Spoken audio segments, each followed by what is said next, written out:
자, 그럼 이제 본격적으로 하나하나 이야기를 해보도록 하겠습니다. 일단은 여러분들 인문이니까요. 인문에서 가장 중요한 건 마인드랑 그다음 방향 설정이에요. 여태까지 여러분들이 어떤 공부를 해왔고 어떤 강의를 들었는지 전 잘 몰라요.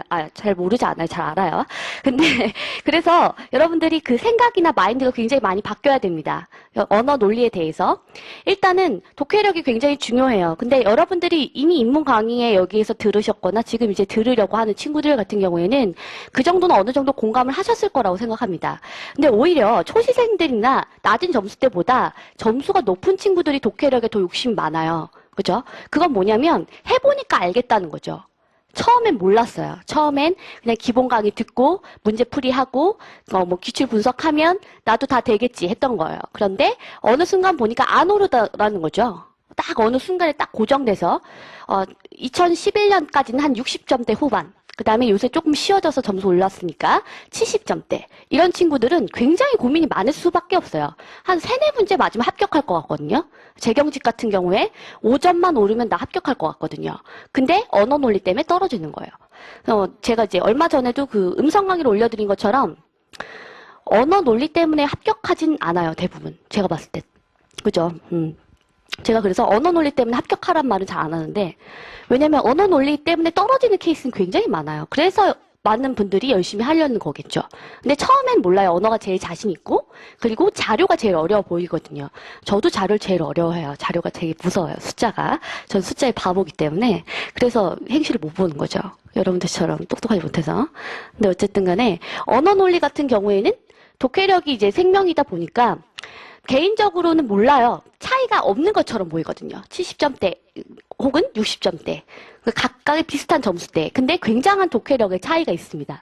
제가 맨날 쇼크 받는 게 뭐냐면 이제 수업을 하다 보면 이제 제가 시킬 거예요. 여러분들 제 수업의 특징은 또 시킵니다. 중간에 중간중간에 막 물어봐요. 그래서 이거 핵심 내용 뭐예요? 핵심 키워드 뭐예요? 단락별로 이거 중요한 거 뭐예요? 왜 이거 답이에요? 이런 거 물어볼 거예요. 근데 그럴 때마다 쇼크를 받아요. 도대체 그동안 뭐 했나? 도대체 글자라는 걸 읽어봤는가? 한국어인데 왜 이렇게 못하나? 그래서 가끔 제가 농담처럼 외국 다녀온 거 아니냐고, 그죠? 그렇게 얘기할 정도로. 왜냐면, 여러분들이 생각을 잘 해보시면 언어 공부를 해본 적이 없어요. 그쵸? 고등학교 때까지는 언어 공부를 많이 했는데, 그때도 안 했죠, 거의. 그냥 문제집만 풀었지, 독해력을 위한 공부는 안 했단 말이에요. 그러다가, 이제 언어 논리를 하려고 하는데, 별로 어렵지 않거든요. 그래서 해보려고 했더니, 어느 순간에 딱, 뭐 풀만하고 뭐 하면은 어느 정도 나올 것 같고 했는데 그런 사람들만 모였다는 게 문제죠. 그죠? 여러분들 치곤 바보 없어요. 다 비슷해요. 다 공부들도 잘하시고 어느 정도 비슷한 분들끼리 모였기 때문에 거기에서 여러분들이 승부를 내려면 피색형인 인간 빼고는요. 공부해야 돼요. 그죠? 공부 꼭 해야 됩니다. 그래서 독해력이라는 게 결국에 뭘까라고 생각을 해보면 그거겠죠. 독해는 누구나 할 수 있을 것 같아요. 독해는. 근데 제가 중요한 건 력인 것 같아요. 력. 왜냐면 글을 읽는 거는 누구나 할 수 있거든요. 근데 이따가도 얘기를 하겠지만 여러분들 시험에서 가장 중요한 건 정확도랑 속도를 두 개를 동시에 잡는 거예요. 그죠? 빨리 제대로 읽어야 돼요. 그리고 여러분들이 세워라 내워라 하는 게 아니라 시험에 문제를 풀기 위한 독해를 해야 돼요. 그래서 문제 풀기 위해서 재료를 잘 손질을 해줘야지만 여러분들이 문제를 풀 수 있다는 거죠. 그래서 이 독해력을 위해서는 당연히 시간과 어느 정도의 노력과 훈련이 필요하고요. 그래서 체화라는 말을 쓰는 겁니다. 그래서 이따 나중에는 굉장히 제가 실전에 써먹는 독해 원리나 이런 것들도 많이 알려드리겠지만 중요한 건 그걸 자기 걸로 만드느냐 소화하느냐 안 하느냐의 차이인 것 같아요. 그래서 어쨌든 간 여러분들이 가장 머릿속에다가 두어야 될 건 독해력, 그 다음에 체화를 하도록 혼자서 훈련을 많이 해야겠다라는 거. 그 다음에 지문 보는 눈이라고 그랬는데 여기에서 중요한 건 지문이죠. 지문. 혹시 초시생 손 들어볼까요? 이번에 처음 시험 보시는 분. 하나, 둘, 그 다음에 한 2번 이상 보신 분 있어요? 2번 이상. 그죠? 혹시 부끄럽지만 3번 이상. 예, 부끄럽지만을 붙여서. 그죠? 근데 그죠? 오히려 가장 중요한 건 지문이라는 거를 제가 강조를 해드리는 이유는 뭐냐면 그래서 아까 초시생들이 더 유리하다는 거예요. 옛날에는 아마 문제풀이 위주로 갔어요. 그래서 선택지 위주로 선택지에 있는 거 읽고 핵심적인 키워드 동그라미 쳐서 걔를 먼저 본 다음에 지문에서 찾는 형식으로 많이 공부들을 했어요. 그리고 이제 선배들도 아마 그런 얘기를 했을 거예요. 그래서 그냥 찾아서 보면 돼. 막 이런 식으로. 그리고 언어 논리 어떻게 공부해요? 그러면 그거 그냥 하면 돼. 그냥 읽고 그냥 문제 풀고 기본 강의 하면 돼. 막 이제 그렇게들 얘기하죠. 선배들이. 합격생들이나. 근데 그런 분들 있잖아요. 피셋형 인간이든 뭐든 막 여러분들 그렇게 성의 없게 그렇게 조언해 주시는 선배들은 사실 지문 보는 눈이 어느 정도는 갖추고 있는 분들이에요. 여러분들을 그렇게 평가한 거죠. 너도 나만큼 지문 볼 수 있잖아. 그렇게 이미 전제를 하고 그 다음에 여러분들한테 그런 이야기들을 해준 거예요. 그러다 보니까 개별차가 생기는 거죠. 그죠? 근데 가장 중요한 건 지문 보는 눈이고 제 수업에서는 여러분들이 어떤 지문이든 어떤 시험에 어떤 지문이든 읽을 수 있도록 같이 학습을 할 겁니다. 그래서 워크북도 수요일날 나가는데 수요일날 나가는 워크북 같은 경우에는 미트디트라든지 요번에 본 외교원 시험이라든지 견습이라든지 그다음 다양한 지문들이 섞여 있을 겁니다. 그래서 그 지문들을 여러분들이 혼자서도 연습하시고 저한테 첨삭받을 수 있게끔 할 겁니다. 그래서 지금 어느 정도 시간이 있을 때 다양한 지문들을 조금 보시고 중요한 건 뭐 미트디트든 리트든 이걸 문제를 푸는 게 중요한 게 아니라요. 그 지문을 보면서 만약에 우리 피셋이 나왔다면 피셋의 지문이라면 이게 어떤 식으로 읽었어야 하는가 이런 지문이 나오면 어떻게 읽어야 하는가 이런 식으로 여러분들이 이제 학습을 하겠죠. 그래서 가장 중요한 건 어떤 지문이든 당황하지 않고 빠른 시간 안에 제대로 지문을 읽는 눈이겠죠. 그죠? 그 다음에 세 번째, 이거 뭐 계속 했던 이야기지만 학생들이랑 이제 상담을 해보면 저 굉장히 공부 열심히 했는데요 이런 이야기를 많이 합니다. 특히 이제 초시생분들이 많으니까 다행인데 언어 논리 공부 어떻게 했어요? 이렇게 제가 여쭤보거든요. 그리고 1대1 클리닉 할 때 보면 공부 그동안 어떻게 해왔냐고 제가 쓰라 그래요. 그럼 이제 쓰다 보면 자기가 느끼는 경우가 많죠. 옛날에 내가 공부를 많이 한 것 같은데 생각해보니까 다 수동적이었던 거예요. 공부가. 모르겠어요. 여러분들 2차 공부하듯이 공부하면 안 될 것 같아요. 1차 공부들 중에서 특히 언어는 굉장히 조금 다른 방법들이 좀 필요한 것 같아요. 조금 더 능동적이어야 돼요. 능동적이어야 돼요. 예를 들면 막 순환만 따라가다가는 큰일 나요. 그러니까 그 순환 시스템이 굉장히 좋은 시스템이긴 하지만 학원의 그 강의죠. 강의만 따라가면 큰일 나요. 그게 이제 필셋인 것 같아요. 강의를 믿으면 안 돼요. 여러분들 스스로 자기가 지문도 많이 읽고 그 다음에 자기가 깨부셔야 되거든요. 그래서 저랑 수업하다 보면 학생들이 선생님 전 멘붕 받았어요. 막 멘붕이에요 오늘 막 이런 식으로 문자 오는 날도 있는데 그게 왜 그러냐면 평소에는 그냥 여기 밑줄 치고요. 여기 답 여기 있고요. 밑줄 치고요. 이것만 하다가 자기가 직접 지문 읽어보니까 쇼크인 거예요. 내가 그동안 그렇게 지문을 못 읽었나? 난 지문 잘 읽는 줄 알았는데 지문을 제대로 못 읽는 거죠. 그래서 그런 부분들에 있어서 충격을 받기도 하거든요. 그래서 여러분들이 중요한 거는 계획도 굉장히 잘 세우셔야 되고 능동적으로 공부를 하셔야 되고 공부 양도 굉장히 뒷받침이 되어야 됩니다. 그래서 공부 계획 이것도 제가 이제 다 점검을 할 거겠지만 공부 계획을 지금부터 짜셔가지고 지금 6월이죠. 5월이죠. 6월이래요. 난리 났어요. 그죠? 5월, 6월, 7월, 8월, 9월, 10월, 11월, 12월. 4단계 정도로 나누셔가지고 여러분들이 앞으로 계획을 짜시면 돼요. 제가 여기다가 또 써있고, 거기도 있잖아요. 왜 단계별 공부 방법. 거길 참고하시면 제가 4단계로 나눠놨는데 여러분들도 단계별로 좀 나눠주셨으면 좋겠어요. 전 다른 과목은 잘 모르겠어요. 뭐 자료 해석이나 이런 건 잘 모르겠고 언어 논리만큼은 체화고 단계가 굉장히 중요합니다. 그래서 단계별로 여러분들이 어떤 단계를 가지고 자기가 학습을 할 것인지에 대해서 여러분이 최소한 한 단계당 2달 정도를 잡으시고요. 그걸 연습을 하셔야 돼요. 예를 들면 난 핵심 내용이나 핵심 키워드나 지문 보는 눈을 기르겠다. 그럼 2달 정도 주셔야 돼요. 그래서 반복해서 어느 정도 시간이 필요합니다. 그러니까 언어 논리는 그 시간이 어느 정도 필요해요. 숙성의 기간이 왜 김치같이 그죠? 음식 같은 것처럼. 그러니까 단시간에 어떻게 되는 게 아니라 그냥 열심히 꾸준히 하기 때문에 오르는 경우도 있어요. 그렇기 때문에 여러분들 어느 정도 시간이 필요하고요. 그래서 단계별로 여러분들이 시간을 잘 세워가지고 계획을 짜야겠죠. 그죠? 그 다음에 햄버거 얘기할게요. 오늘 우리 수업에도 종강 때 제가 햄버거 쏠 거예요. 그죠? 들으신 친구들도 있었겠지만 저는 종강 때 햄버거를 사드립니다. 진짜예요. 근데 라치버거는 비싸대요. 전 라치버거 사주고 싶은데. 그죠? 어쨌든 햄버거를 소개를 해드리면 우리가 지문 읽는 거를 제가 이제 햄버거로 비유를 할게요.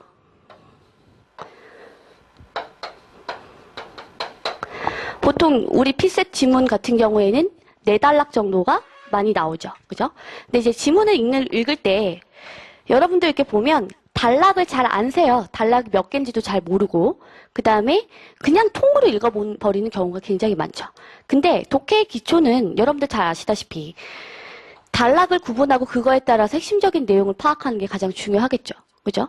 그래서 첫 번째 단락이 있고 두 번째 단락이 있고 세 번째 단락이 있고 네 번째 단락이 있는데 보통 여러분들한테 이제 한번 핵심 내용 해보세요 이렇게 얘기를 하잖아요. 어떻게 읽으셨어요? 이렇게 물어보면 싹 읽고 자기가 가장 기억 잘 나는 부분을 얘기를 해요.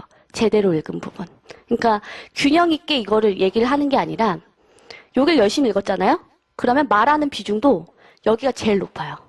뭐 예를 들면 핀쇼 뮤어 지문 어떻게 읽었어요? 아니면 핀쇼에 대해만 얘기를 하는 거죠. 예를 들면 자기 핀쇼를 열심히 읽었으면 그죠? 그런 식으로 해서 여러분들 지문을 균형 있게 얘기를 하는 것이 아니라 한쪽 특정 부분에만 세세하게 기억을 한다든지 그 부분에 대해서만 이야기를 하는 경우가 많아요. 그거는 제대로 독해를 하는 게 아니에요. 그죠? 지문이 단락별로 구성이 되어 있다는 건 결국에는 단락별로 여러분들이 어느 정도 균형 있게 지문을 읽으셔야 되는 거고 특히 피셋은요. 어느 한 단락이 중요하지 않은 단락이 없어요. 다 중요해요. 그죠? 물론 중요도는 이따가 말씀드리겠지만 그렇기 때문에 단락을 어느 하나를 아무 생각 없이 읽고 넘어가면 안 돼요. 제가 가끔 시험지 가져오라고 그러거든요. 그래서 시험지 이렇게 보면 어떤 친구는 밑줄이 여기에만 오다가 여기서부터 없어요. 그리고 어떤 친구는 뭐 첫 단락은 거의 안 읽어요. 여기 안 나와 이러고 여기 안 읽어요. 막 또 막 여기만 막 밑줄 막 이렇게 되어 있고 근데 그건 그런 사람들 치고 제대로 지문 읽는 사람 못 봤어요. 자기가 읽고 싶은 대로만 읽는 거예요. 지문을 읽을 때는요. 앞으로 기억하셔야 될 첫 번째 원칙은 단락별로 최소한 한 가지 이상은 중요한 내용을 챙겨 가셔야 됩니다. 그렇죠? 그래서 제가 단락별 핵심 내용이라고 하는 겁니다. 지문을 균형 있게 읽으려면 첫 번째는 이런 단락으로 스타트를 해서 이런 내용이 되고 이런 내용이 되고 이런 내용이 돼서 그래서 이런 내용이에요 라고 이야기를 하실 수가 있어야 돼요. 그죠? 그렇지 않고 특정 부분 기억해서 그것만 이야기하는 거는 균형이 깨져버리는 거죠. 그거를 이제 비유한 게 제가 이제 햄버거인데 예를 들면 햄버거에서 가장 중요한 게 빵이죠. 빵 없는 햄버거 못 봤죠? 그죠? 다른 재료는 없는 거 봤을 거예요. 근데 햄버거에 빵 없는 거 못 봤잖아요. 그죠? 이게 1단락이에요. 햄버거 첫 번째 빵이. 그 다음에 마지막 단락에 있는 빵이 마지막 단락에 있는 해당이 됩니다. 그죠? 여러분들이 미친 듯이 여러분들 지금부터 시험 직전까지 기억해야 되는 건 첫 번째 단락과 마지막 단락이에요. 항상 기억하세요. 그래서 제 수강생들이 이제 모여가지고 합격생들한테 모여서 여태까지 제 수업 중에 도움이 됐던 독해 원리가 뭐냐고 가장 질문을 많이 하면 베스트로 뽑는 게 햄버거예요. 그죠? 그리고 장수생들이 이제 마지막으로 제 수업 듣고 탈출하면서 선생님 막 농담처럼 햄버거 특허 내세요 막 이런단 말이에요. 이거 가르쳐주지 말라 그런단 말이에요. 별거 아닌 것 같아서 지금. 이게 이제 나중에 실전 가면 굉장히 중요한 역할을 합니다. 햄버거가. 그래서 가장 중요한 건 앞단락과 마지막 단락 꼭 챙기라는 얘기를 일단 첫 번째로 해드리고요. 두 번째는 얘네들이 되게 중요해요. 얘네들 밑에 들어가 있는 애들. 밑에 들어가 있는 애들이 예를 들면 여기가 햄이란 말이에요. 그 두 번째 단락에서. 내가 두 번째 단락 진짜 잘 읽혔어요. 내가 무슨 말인지 다 알아. 그냥 햄 막 쌓고. 그죠? 여러 장 막 쌓았어요. 근데 세 번째 단락에 야채 쌓아야 되는데 잘 무슨 말인지 몰라요. 그래서 훅 넘어갔어요. 그 다음에 시간이 없네? 소스 안 뿌렸어요. 그럼 맛이 없겠죠. 지문. 그죠? 완전 이상한 맛이 되겠죠? 그죠? 그걸 똑같아요.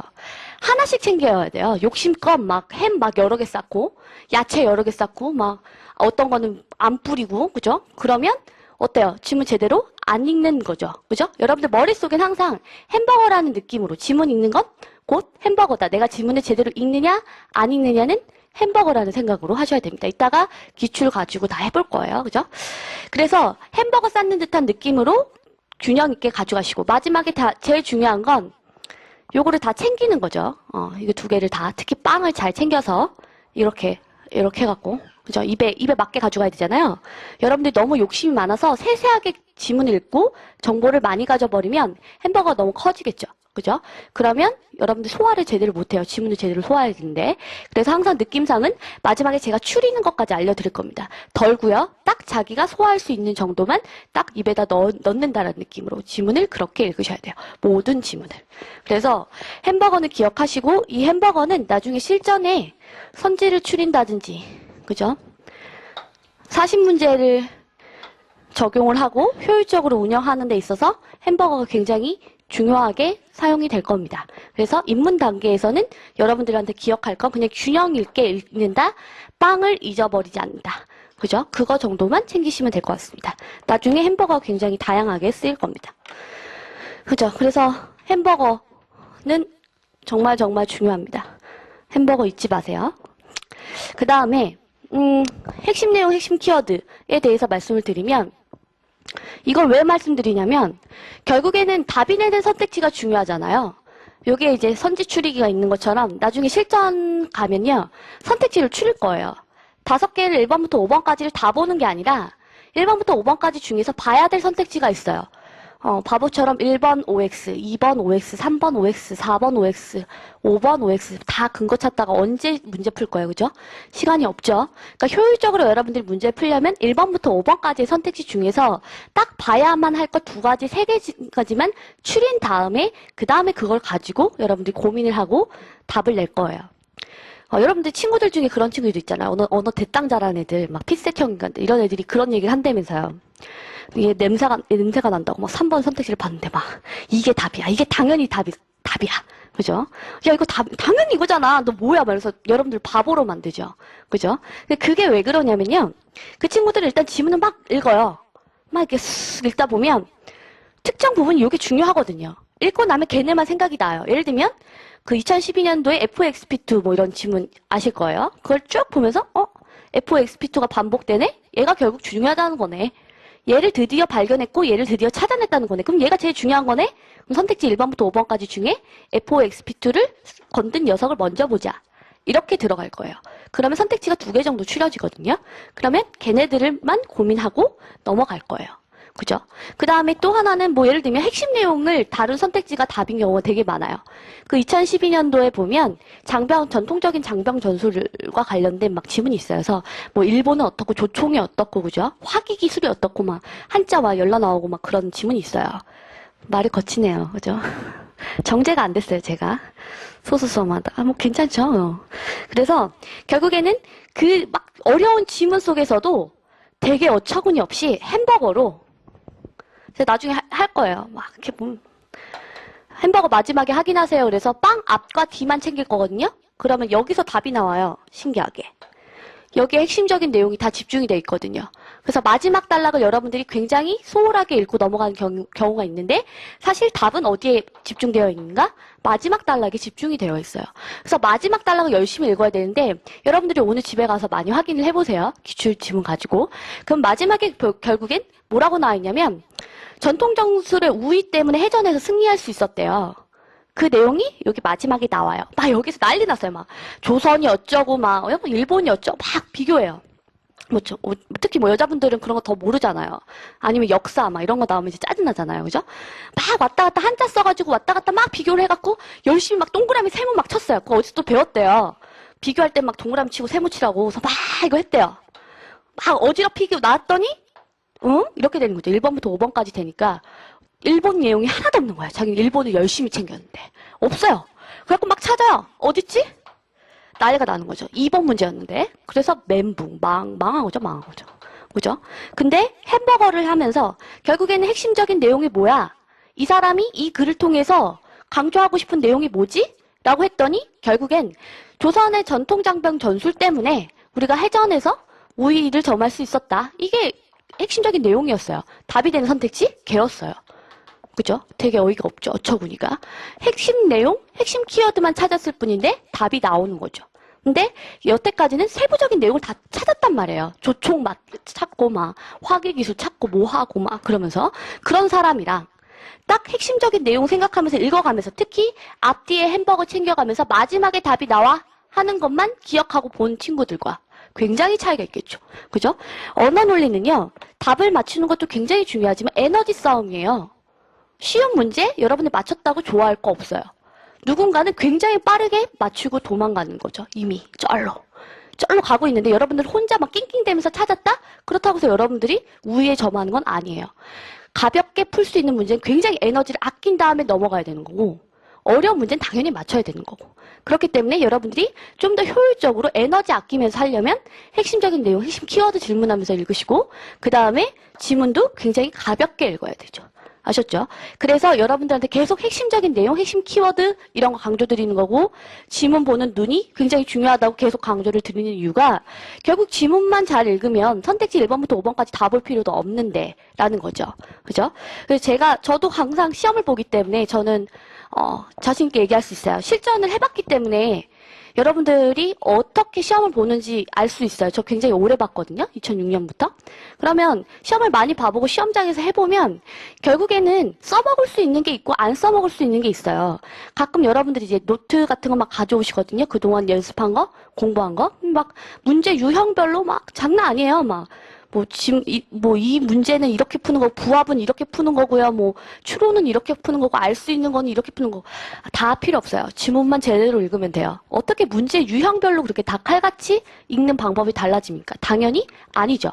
읽는 방법은 지문의 유형별로 달라지는 거지, 문제에 따라서 달라지는 거 아니에요. 그럼 40문제 다 다르게 읽어야 될까요?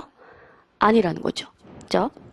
그래서 여러분들이 핵심 내용, 핵심 키워드가 굉장히 답이라는 이야기를 해드리고 싶어요. 그래야 선택지도 나중에 추릴 수 있어요.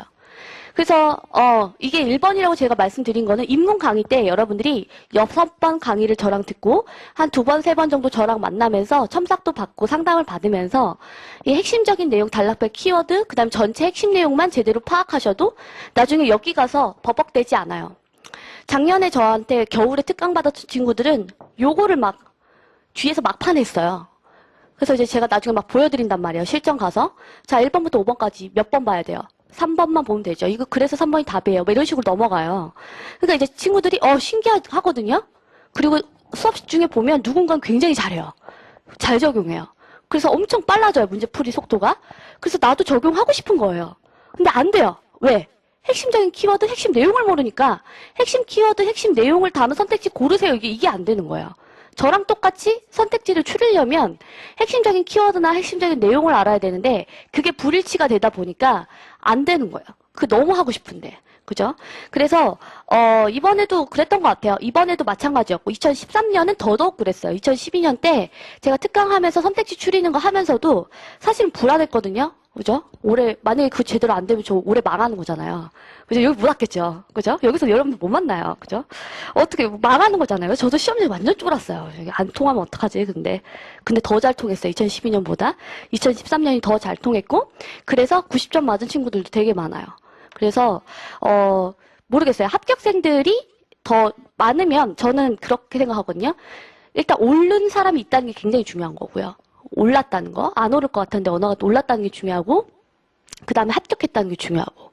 그래서 그 친구들 얘기를 들어보면 결국엔 선택지 추리는 게 완벽하게 된다면 사실은 이제 언어 논리 같은 게 거의 완벽하게 대비가 되는 것 같다. 그런데 그게 안 돼서 조금 버벅댔다. 그래서 만약 여러분들이 한테 이제 특히 입문 강의에서 필요한 게 뭐가 있을까라고 얘기를 하면 결국엔 핵심 내용, 핵심 키워드 이걸 이제 잘 잡아내는 연습이 필요하다라는 거죠. 그래서 저의 수업을 들으시던 안 들으시던 그래서 인강의 인트로만 보시던 안 보시던 결국 여러분들이 앞으로 계속 연습해야 되는 건 핵심 내용, 핵심 키워드입니다. 그래서 제대로 핵심적인 내용을 잡고 지문을 읽어낼 수 있느냐. 가장 중요한 거 시간. 그죠? 지문 읽는 시간도 항상 중요하고요. 그거 좀 이따 설명드릴게요. 시간 학습법. 그래서 결국에는 핵심 내용, 핵심 키워드를 해야 하지만 나중에 선택지 추리고 실전 운영하는 데 도움이 된다라는 거죠. 그리고 거기다 꼭 적으세요. 핵심 내용, 핵심 키워드가 답이라고. 답이 되는 선택지는 그거인 경우가 많습니다. 그래서 제 수업을 들으면 다른 선생님 수업 못 들어요. 상충되거든요. 많이 충돌이 생기고 세부적인 거를 안 보게 되니까요. 세부적인 거 많이 안 보려고 하는 수업이니까. 왜냐하면 제 생각은 되게 간단해요. 답이 되는 선택지의 원리가 중요하지 오답이 되는 오답 체크 포인트는 별로 관심이 없어요. 그죠? 저는 이제 실전에서 시험을 봐봤기 때문에 그 짧은 시간에 여러분들의 머리와 판단력이 좋으려면 정말 중요한 것만 가져가야 되지 쓸데없는 거 세부적인 것까지 다 보다간 이도 저도 아니게 지문을 읽게 돼요. 그래서 결국에는 답이 되는 포인트를 여러분들이 읽게 저랑 수업을 할 겁니다. 어떤 식으로 읽어야 답이 되는 포인트로 접근하는지. 그 다음에 6번 되어 있는데 피셋이 좋아하는 지문 유형이 되어 있어요.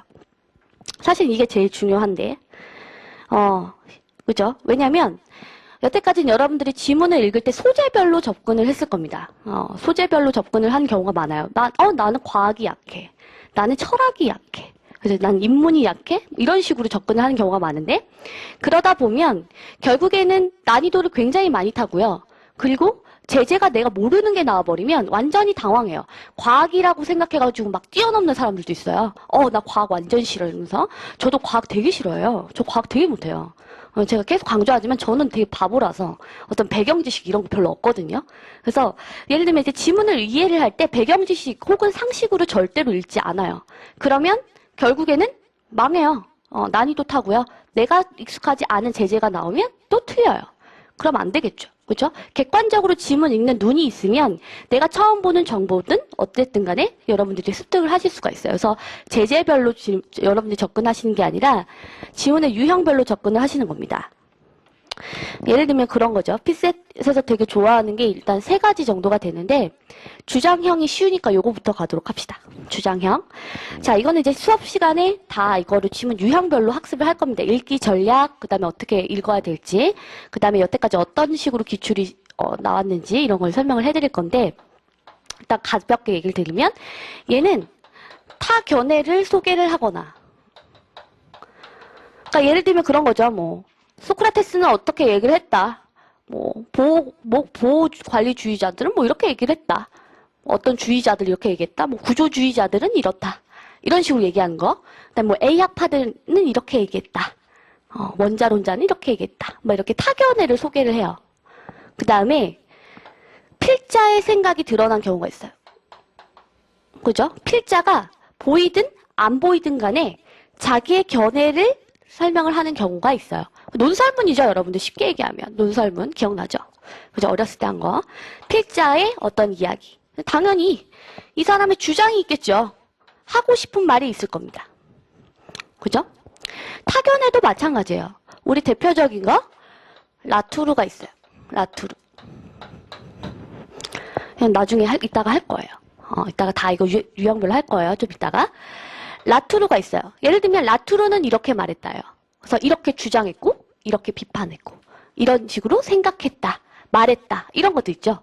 그래서 타견해를 소개를 하는데 그럼 여러분들이 파악해야 되는 건 라투르의 견해죠. 그쵸? 얘가 도대체 뭐라고 얘기했지? 필자는 뭐라고 얘기했지? 그러면 이 주장형 지문을 여러분들이 읽으실 때 어떻게 읽어야 되겠어요? 그래서 얘가 하고 싶은 말이 뭐야죠? 그쵸? 그러면 핀쇼가 어쨌대요? 뮤어는 어쨌대요? 사람 이름이 나오면서 무슨 말을 한다고 그러잖아요? 그럼 여러분들이 파악해야 되는 거? 얘가 뭐라 그랬지? 주장만 파악하시면 돼요. 이 지문에서는. 그죠? 그래서 주장형 지문 같은 경우에는 어떤 걸 주장을 했고 어떤 식으로 무엇을 얘기를 하는데 그 이야기를 어떻게 전개해 나가는지만 여러분들이 흐름을 잘 타가면서 그래서 이야기를 하는 거구나. 이런 식으로 쫓아가시면 됩니다. 예를 들면 그런 거죠.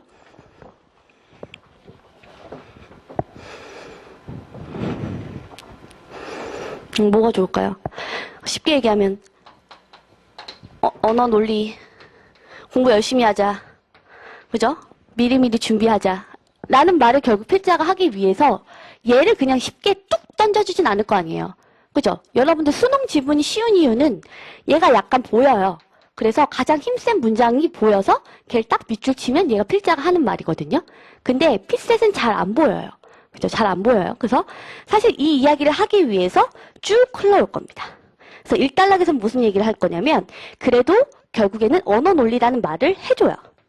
무엇에 관해서 이야기할 것인지에 대해서 1단락에서 던져줘요. 그래서 제가 1단락이 중요하다는 건데 무엇에 해당하는 거, 앞으로 무엇에 관해서 이야기할 건가는 여기서 던져주죠. 그래서 언어 논리에 대해서 막 얘기를 해요. 그래서 그런 다음에 여기에서 막 문제점을 얘기해요. 학생들이. 그죠? 문제점들이 있더라. 그래서 단락별로 하나, 둘, 셋 준 다음에 그죠? 마지막에 그래서 해결책을 얘기해줘요. 해결책.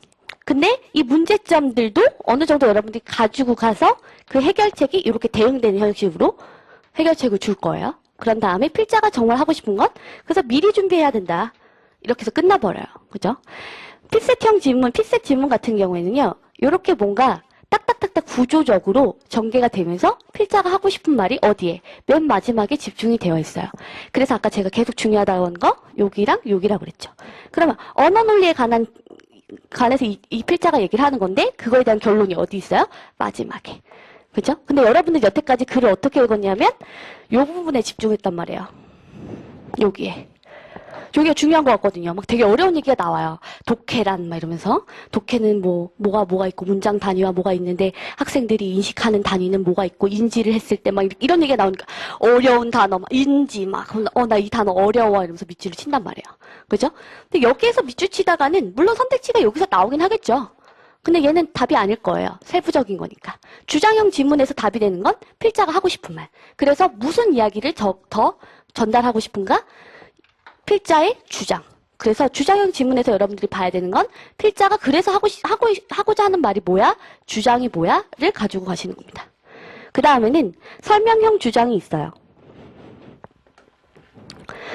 설명형 주장은 여러분들이 제일 어려워하시는 지문입니다.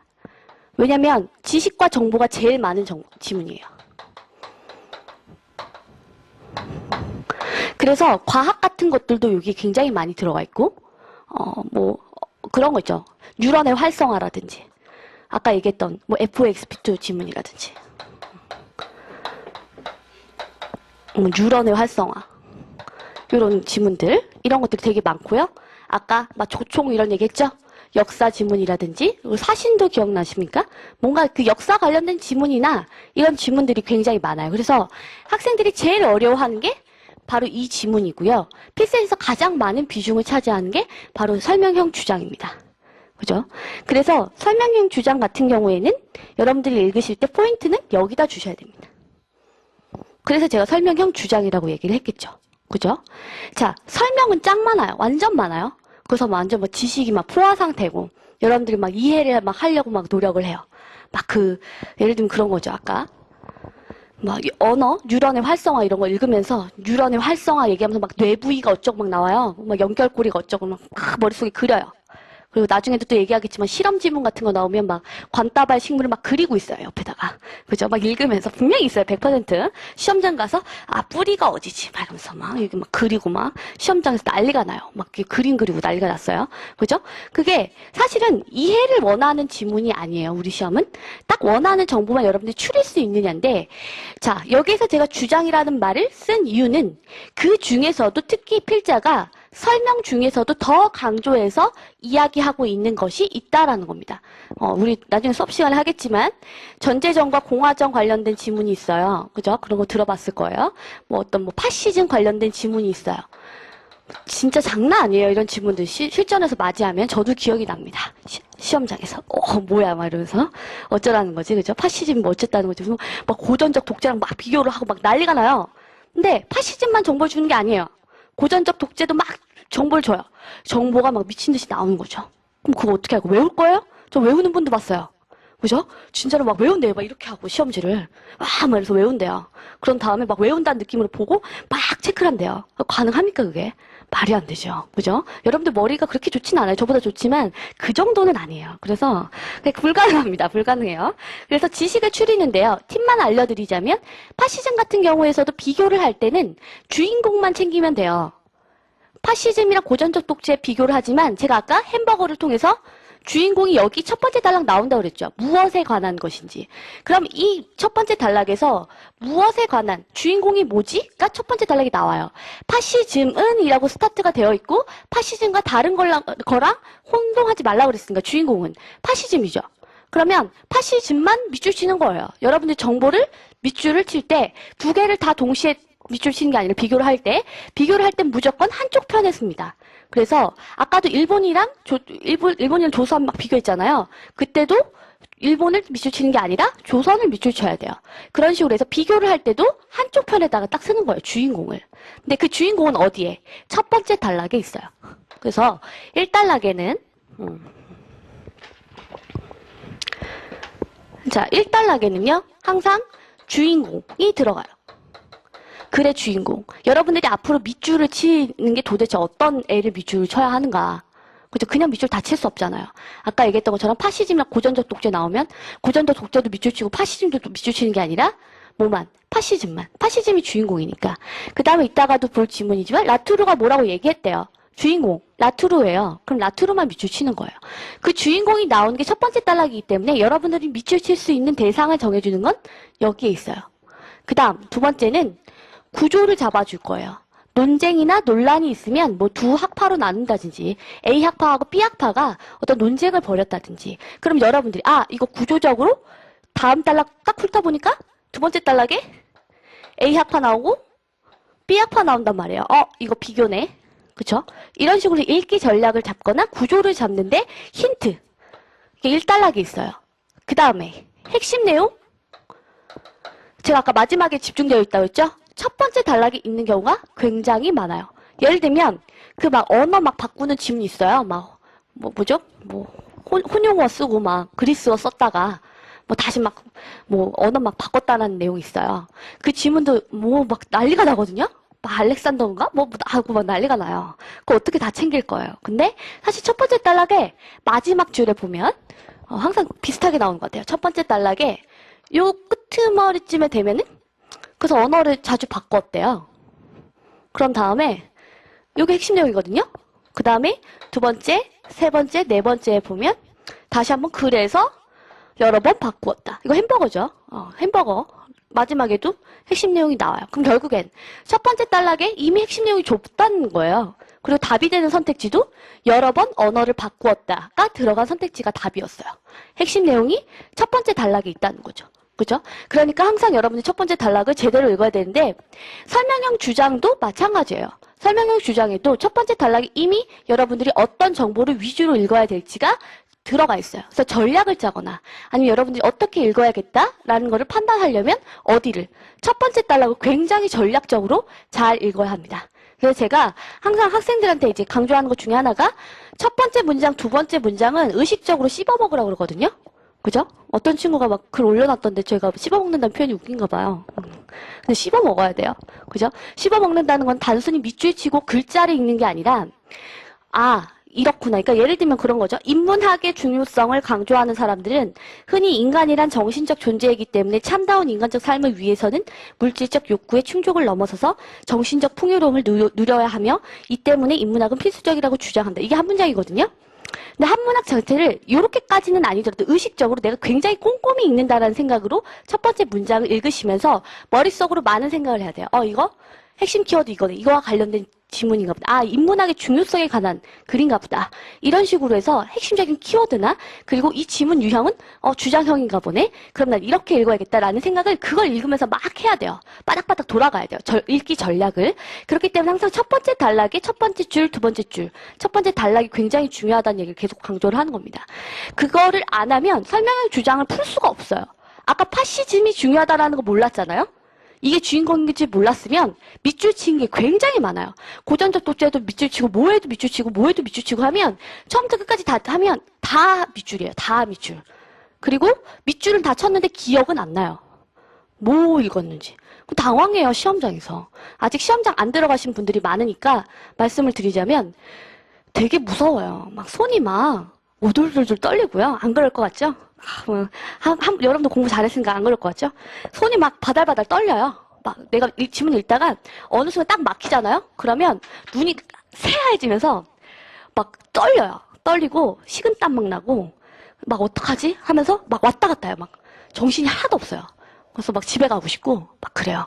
이제 아직 한 시간도 안 지났는데 집에 가고 싶고 그죠? 저는 강아지가 보고 싶고 막 그래요. 난 여기 왜 있는가? 나 올해도 망했네. 막 이런 생각이 들거든요. 그러니까 그만큼 언어 논리가 안 그래도 긴장이 되어 있는데 한 번 지문이 막히고 뭔가 내가 지문 읽었던 게 기억이 안 나면 사람이 멘붕이 와요. 정신이 하나도 없죠. 혼미해진다는 거죠. 그렇기 때문에 첫 번째 단락을 여러분들이 얼마나 정복하냐에 따라서 굉장히 달라집니다. 그래서 여러분들이 첫 번째 단락이 있는 연습을 하셔야 됩니다. 첫 번째 단락에서 뭐라도 하나는 건져야 돼요. 이거와 관련된 거구나. 혹은 핵심 내용, 아니면 구조. 이런 것들을 다 챙기셔야 된다는 얘기죠. 그죠? 그 얘기 다시 지문 보면서 다 할게요. 그 다음에 이제 마지막으로 제일 강조하고 싶은 건 비교형입니다. 혹시 2013년 시험 보신 분 있어요? 2013년. 손 한번 들어볼까요? 2013년? 2013. 시험장에서 봤어요? 어땠어요? 딱 1번 딱 봤을 때. 기억나요? 1번 딱 폈을 때. 별 생각이 없어요. 아, 이게 최악이죠. 지금 아무 생각 없으면 안 돼요. 지문 읽을 때 아무 생각 없으면 어떡합니까? 그죠? 어땠어요? 1번 딱 푸셨을 때.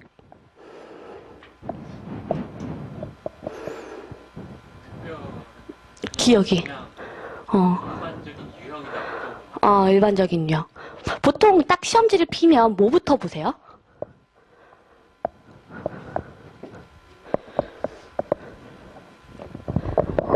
그런 건 없고. 또 누구 봤어요? 시험? 네, 또 여기 앞에부터 또 뭐 봐요? 시험지 딱 피면.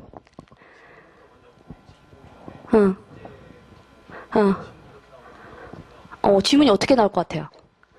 그렇다 보면 어떤 판단 기준이 있어요?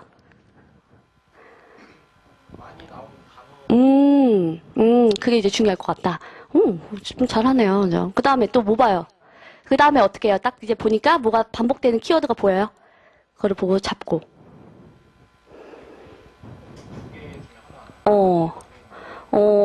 두 개 중에 하나가 문제라고요? 제가 못 알아듣는 거죠? 음.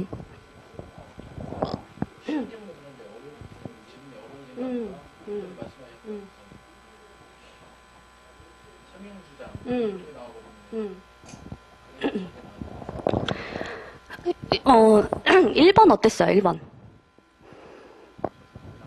아무 생각 없이. 그 뒤에 분. 1번 어땠어요? 기억이 안 나요?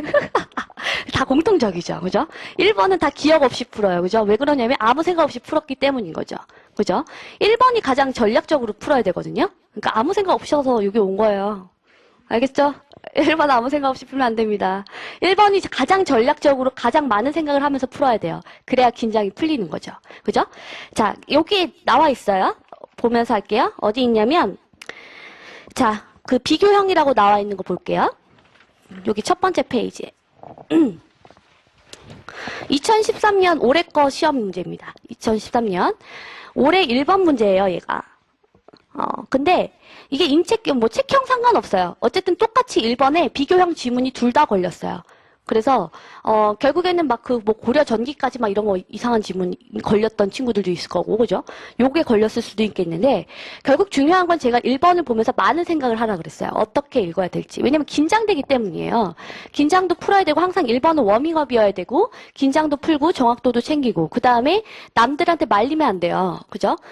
그거 되게 신경 쓰는 사람 많단 말이에요. 난 막 문제 풀고 있는데 막 시험지 막 넘겨요, 사람들이. 그죠? 나는 막 지금 1번 막 중간에 막 찾고 있는데 막 누가 막 시험지 막 넘기는 소리 막 들린단 말이에요. 그죠? 저 같은 애들이겠죠. 얄밉고, 그죠? 그냥 가볍게 막 문제 풀고 넘어가는 애들. 근데 아무튼 그런 거에 이제 신경을 안 쓰려면 딱 전략적으로 매뉴얼대로 여러분들이 움직이셔야 되는데, 자, 일단은 그 정도만 볼 겁니다. 이끌어낼 수 없으니까 저는 없는 거에다가 밑줄은 치겠죠. 거기에다 이제 크게 X를 치시는 분들도 있고, 없는 것에서 일단은 가볍게 X를 치거나 밑줄을 칠 거고요. 그 다음에 저는 스캔을 합니다. 지문을. 그래서 제가 항상 매뉴얼대로 행동을 하라 그랬어요. 아무 생각 없이 푸는 게 아니라 딱 스캔을 해보세요. 자, 단락을 센다라는 느낌으로 하나, 둘, 셋, 네 개가 있죠. 자, 그 스캔을 하는 방법은 아까 저 친구가 얘기했던 것처럼 뭔가 눈에 반복되는 키워드가 걸리면 그게 보는 것도 좋겠고요. 근데 그 반복되는 키워드도 제가 그 기준을 잡아줄 거예요. 그냥 반복된다고 다 중요한 건 아니겠죠. 그죠? 그 다음에 여기를 딱 보니까 저는 그걸 볼 겁니다. A 학파는 동그라미 칠게요. 그 다음에 이와 달리 밑줄 치고 B 학파는 동그라미 칠게요. 그 다음에 동일한 학파가 두 구절을 달리 해석하는 또 다른 이유에다 또에다 동그라미 칠게요. 거기 밑줄 쫙 친 다음에 자, 일단은 만약에 스캔을 한다고 하면 저는 그렇게 볼 겁니다. A 학파 반면에 어쨌든 이와 달리 B니까 비교네. 옆에다 비교형이라고 쓰세요. 제가 보면서 그 생각을 한다는 거죠. 비교를 한다는 거네. 그 다음에 맨 마지막에 보니까 제가 맨 마지막 단락 되게 중요하다고 그랬죠. 이 글은요, 결국에는 두 학파가 동일한 구절을 달리 해석한다라는 얘기를 해줄 거고요. 더 중요한 거 이유에 대해서 설명을 할 겁니다. 달리 해석하는 내용이 중요한 게 아니라 이유가 더 중요한 거예요. 이유가. 그 이유에 대해서 설명을 할 것이고 또라고 나왔으니까 앞부분에 하나 나왔겠죠. 그 다음에 마지막에 하나 더 얘기해 주는 걸 겁니다. 그러면 스캔만 하더라도 이 지문이 어떤 식으로 흘러갈지에 대해서 대충 잡혔죠. 그죠? 그러니까 제가 계속 이제 말씀을 드리겠지만 항상 스캔하는 버릇을 들여야 됩니다. 지문을 싹 보면서 내가 구조가 잡히나? 내가 어느 정도 보이나? 어떤 거를 알 수 있나? 지문을 어떻게 읽어야지? 라는 생각을 하셔야겠죠. 자, 제가 일단은 비교형 지문이라고 말씀을 드렸어요. 그러면 비교형 지문의 가장 핵심은 이따가도 하겠지만 반복되는 키워드들을 통해서 얘네들의 비교 포인트들을 잡아내는 게 가장 중요합니다. 그래서 이거를 이따가 지문을 통해서 할 거지만 제가 읽기 전략을 짜겠죠. 이거 비교형이야. 그러면 A 학파가 무슨 이야기 하는지 빨리 잡고 B 학파 얘기를 읽으면서 둘이 비교 포인트 빨리 잡고 넘어가야지. 이런 생각을 할 겁니다. 그래서 비교형 지문 같은 경우에는 이렇게 지금 나와 있는 이런 형태의 지문들도 있고요. 나중에 여러분들 그것도 할 거예요. A 땡땡, B 땡땡 이렇게 나오는 지문들도 있고요. 뭐 논지, 뭐 주장, 뭐 이런 것들 중에서도 두 개 막 비교하는 것들 나와요. 그리고 주장형 지문 안에서도 비교형이 혼합이 돼요. 그래서 비교가 굉장히 중요한데요. 제가 왜 비교를 제일 먼저 써놨냐면 가장 어려워하고 가장 아무 생각 없이 문제를 풀면 가장 오래 걸리고 그 다음에 제일 많이 좋아하기 때문이에요. 2013년에 맨 앞에 두 개가 덩덩 나왔어요. 그죠? 무슨, 시험 보셨다고 했을까? 기둥은 어떻게 봤어요? 기억 안 나요? 와, 아무 생각 없이 봤죠. 그죠? 그래서 막 기둥, 무슨 기법, 막 이런 거 나와요. 그래갖고 막 기억, 니은 딱 이렇게 나온 다음에 기법 비교하래요. 난리가 난 거예요, 이제 사람들이. 막 기둥을 세워요. 막 지붕을 그리고 착시 현상 막 난리가 났어요. 막 기둥이 기울어지고 막 수직이니 수평이니 막 옆에다 그리고 난리가 났어요. 그죠? 그게 중요한 게 아니라는 거죠. 제가 생각을 했을 때는 이건 비교형이니까 빨리 반복되는 키워드들 중심으로 가야겠네. 이런 식으로 가겠죠. 그죠? 그래서 비교를 하는 건 간단합니다. 제가 왜 자꾸 반복되는 키워드 얘기하냐면 제가 맨날 수업 시간에 들어주는 예로 할게요. 송중기가 있어요. 그죠? 제가 좋아하는 샤이니 민호가 있어요. 제가 둘 다 너무 좋아요. 어떤 애가 물어봤어요. 그럼 비교 좀 해보세요. 얘네들 어디가 좋아요? 딱 그러면 비교하기 힘들겠죠. 그죠? 둘 다 잘생겼으니까. 그래서 A랑 B가 예를 들어 송중기랑 샤이니 민호에 대해서 나한테 얘기를 하라고 그러면 전 이렇게 얘기하겠죠. 아, 송중기 완전 잘생기고 뽀얗고 미소가 아름답고 똑똑한 데다가 그죠? 아, 그런 남자 있으면 완전 좋을 것 같아. 막 이러면서 근데 언어 논리가 90점이래. 이렇게 얘기했어요. 그죠? 샤이니 민호 얘기는 드림팀 나왔는데 드림팀에서 완전 잘하고 완전 막 운동도 잘하고 걔 축구도 되게 좋아하는데 키도 완전 크고 막 이런 얘기를 했어요. 근데 언어 논리가 60점이네. 이렇게 얘기했어요. 그죠? 뭐라고 막 얘기할 때 송중기에 대해서 막 얘기를 할 때 얘랑 비교하라고 그랬는데 뭘 중심으로 비교해야 될지 여러분들이 들으실 때도 잘 몰랐을 거예요. 근데 얘 얘기할 때 딱 들어보니까 어쨌든 얘네들 얘기할 때 보니까 결국 공통적으로 언어 논리 가지고 얘기해 주잖아요. 그 부분 포인트에서. 그럼 얘는 90점이라는 거고 얘는 60점이라고 했으니까 언어 논리 가지고 포인트 잡아서 비교하라는 거네. 이렇게 되는 거죠. 결국에 여러분들이 가져가실 거. 송중기에 대한 여러 가지 정보가 아니라 송중기는 언어 논리 90점. 그죠? 샤이니 민호는 60점입니다. 그죠? 좀 이상하네요. 그죠? 샤이니 민호가 못하진 않을 텐데. 그죠? 점수는 상관이 없습니다. 어쨌든 언어 논리가 지금 비교 포인트라는 거죠. 그러면 제가 맨날 비교형 지문이 나왔을 때 빠르게 볼 때는 어떻게 보냐면요. A에 해당하는 애를 읽을 때는 빠르게 가볍게 읽어주는 거예요. 일단은. 핵심적인 내용만 일단 생각하면서 일단 가볍게 읽어줘요. 송중기가 뭐가 어쨌다는지. 왜냐면 몰라요. 뭘 비교를 해야 될지. 거기다 다 밑줄치고 다 이해하는 게 아니라 A를 읽을 때는 가볍게 읽으면서 핵심적인 키워드들만 이렇게 눈에다가 찍어간 다음에 이제 B를 읽을 때 긴장을 엄청 해야 돼요. 왜? 반복되는 키워드가 분명히 있을 거거든요. 그럼 걔를 잡아다가 딱 비교를 해줘야 돼요. 그죠? 그래서 이따가도 해보겠지만 가장 중요한 건 반복되는 키워드들을 잡는 게 여러분들이 가장 중요합니다. 반복되는 키워드. 그래서 우리 핀쇼 뮤어 같은 지문에서 막 이렇게 뭐 보호관리주의는 뭐 하면서 막 이렇게 막 비교를 해요. A는 어쩌고 막 B는 어쩌고 그런데 A는 어쩌고 B는 어쩌고 막 이러거든요. 결국에는 뭐라고 그러냐면 A가 도구적 어쩌고 얘기해요. B도 도구적 어쩌고 얘기해요. 그러면 비교해야 되는 건 도구적 가치에 대해서 어떻게 이야기를 하는지를 보는 거구나. 답이 되는 선택지도 얘였어요. 요게 들어간 거. 그러니까 여러분들이 비교를 할 때는 무조건 반복되는 키워드를 생각을 하면서 잡아 나가셔야 나가셔야 돼요. 그죠? 아, 힘들어요. 그죠? 아무튼 반복되는 키워드들을 잡는 게 굉장히 중요하고 비교형 지문도 마찬가지입니다. 그게 안 되면 여러분들이 이 설명형 주장이든 비교형이든 뭐든 간에 포인트가 없으면 지문을 어떻게 읽어야 될지가 전혀 감이 안 오고 정보만 막 가져가게